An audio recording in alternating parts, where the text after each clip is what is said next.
Mother? Mother! It can't be. Serana? Is it really you? I can't believe it! How do we get inside? We have to talk. Serana, what are you doing here?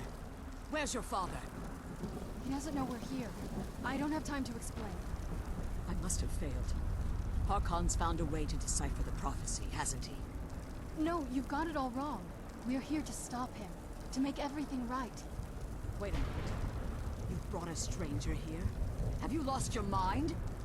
No, you don't... You, come forward. I would speak with you. So how has it come to pass that a vampire hunter is in the company of my daughter? It pains me to think you'd travel with Serana under the guise of her protector in an effort to hunt me down.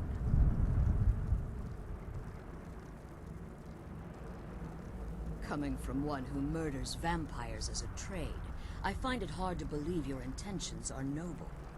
Serana has sacrificed everything to prevent Harkon from completing the prophecy. I would have expected her to explain that to you. You think I'd have the audacity to place my own daughter in that tomb for the protection of her Elder Scroll alone? The scrolls are merely a means to an end. The key to the tyranny of the sun is Serana herself. When I fled Castle Volkihar, I fled with 2 Elder Scrolls. The scroll I presume you found with Serana speaks of Auriel and his arcane weapon, Auriel's bow. The second scroll declares that the blood of Cold Harbor's daughter will blind the eye of the dragon. Like myself, Serana was a human once. We were devout followers of Lord Molag Bal. Tradition dictates the females be offered to Molag Bal on his summoning day. Few survive the ordeal. Those that do emerge as a pure-blooded vampire. We call such confluences the Daughters of Cold Harbor.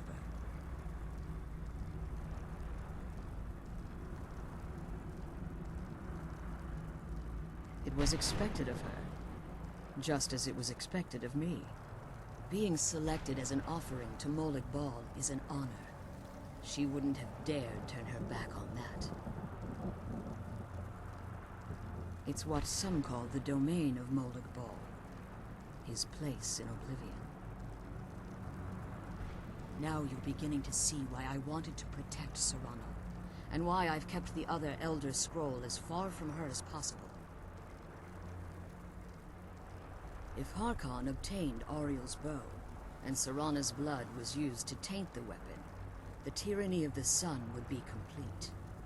In his eyes, she'd be dying for the good of all vampires.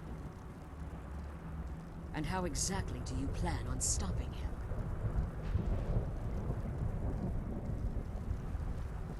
Have you been listening to me? Like Serana, I'm a pure-blooded vampire. My presence on Tamriel is as much of a danger as hers.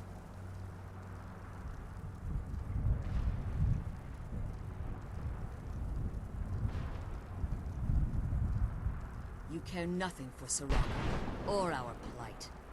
Whether or not you've become one of us in order to survive the Soul Cairn, you're still a vampire hunter at heart. You're here because we're abominations in your mind. Evil creatures that need to be destroyed. Serana, this stranger aligns himself with those that would hunt you down and slay you like an animal. Yet I should entrust you to him. This stranger has done more for me in the brief time I've known him than you've done in centuries. How dare you! I gave up everything I cared about to protect you from that fanatic you call a father! Yes, he's a fanatic. He's changed. But he's still my father. Why can't you understand how that makes me feel? Oh, Serana, if you'd only open your eyes. The moment your father discovers your role in the prophecy, that he needs your blood, you'll be in terrible danger. So to protect me, you decided to shut me away from everything I cared about. You never asked me if hiding me in that tomb was the best course of action. You just expected me to follow you blindly. Both of you were obsessed with your own paths. Your motivations might have been different, but in the end, I'm still just a pawn to you two. I want us to be a family again.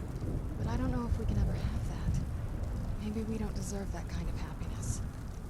Maybe it isn't for us. But we have to stop him before he goes too far. And to do that, we need the Elder Scroll. I'm sorry, Serana. I didn't know. I didn't see. I've allowed my hatred of your father to estrange us for too long. Forgive me. If you want the Elder Scroll, it's yours.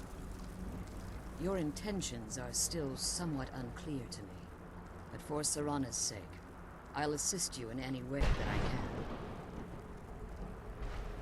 Yes, I've kept it safely secured here ever since I was imprisoned. Fortunately, you're in a position to breach the barrier that surrounds these ruins. You need to locate the tallest of the rocky spires that surround these ruins. At their bases, the barrier's energy is being drawn from unfortunate souls that have been exiled here. Destroy the keepers that are tending them, and it should bring the barrier down. One more word of warning. There's a dragon that calls itself Durnevere roaming the cairn. Be wary of him.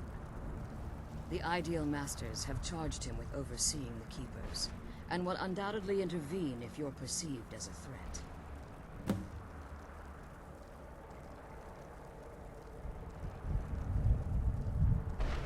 As you've been traveling in the Soul Cairn, your body has become attuned to it. Let's just say a tiny part of you rubbed off on it, and in its place, a bit of the Soul Cairn filled the void. You should find no difficulty using the portal any longer. Harkon's vision is a world plunged in eternal darkness, where the vampire can flourish, and never again fear the tyranny of the sun. What he fails to realize is how much attention would be called to our kind if the prophecy came to fruition. If eternal night fell, there are many who wouldn't stand for it. They would raise armies in attempts to return things to normal.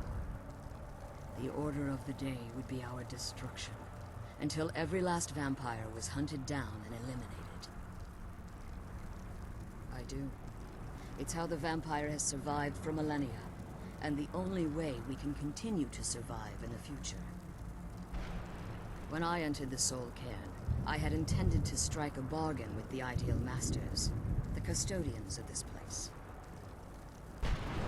I requested refuge in the Soul Cairn, and in exchange, I would provide the Ideal Masters the souls that they craved.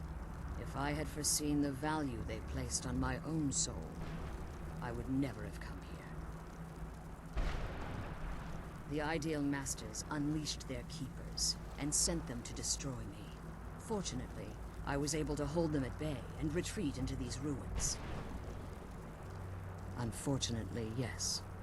Since the keepers weren't able to claim my soul, they had their minions construct a barrier that I'd never be able to breach. Time has very little meaning to me. Consequently, it has little meaning to the Ideal Masters as well.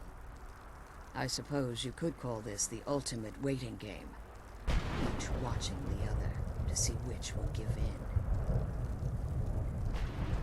I know very little about them. They're mystic entities that lord over the Soul Cairn, controlling every aspect from its fabric to its appearance. Well, some necromancers believe they are the crystalline structures dotting the Soul Cairn. I believe there's more to it than that. I think they transcend what we perceive as a physical form. Perhaps they were once corporeal beings, but they've obviously reached a point where they no longer require a tangible presence. Conduits, through which the Ideal Masters speak to their underlings and feed on their victims. The Ideal Masters' weakness is their insatiable hunger for pure souls. It's the reason for the Soul Cairn's existence, and the only leverage a necromancer has when bargaining with them. The ability to summon powerful undead guardians, as one would conjure an Atronak or Daedra. However, The majority of necromancers that are foolish enough to enter into a bargain with the ideal masters wind up here as harvested souls. Be careful, and keep my daughter safe. Let's kill those keeper things and get back to the prison.